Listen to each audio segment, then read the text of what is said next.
Lah ya mbuh, wong aku lho ora tau sempakan. Aku ndelok wong-wong awet setahun, 2 tahun, enek sing sampai 5 tahun, enek sing yo minimal lho.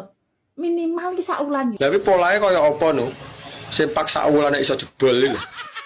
Aku ki ora aku bareng ndek ini tuku sempak ki. Bareng ndek ini ya. Iya. Kak dari dino Senin aku tuku sempak. Lah saiki dinggo sik, wis gak kena dinggo. Lah nyapa kok ngono? Wis suwek kabeh keter aku. Polahmu iki terus piye no? Paling nggonmu landhep paling. Ngono iki tips beno awet celana dalam iki piye ngono lho. Kowe mudeng apa ora pertanyaanku ki elek-elek ya.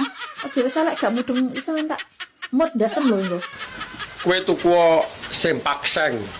Jan wawet wi, kowe arep polah kaya apa gak bakalan jebol. Anjay.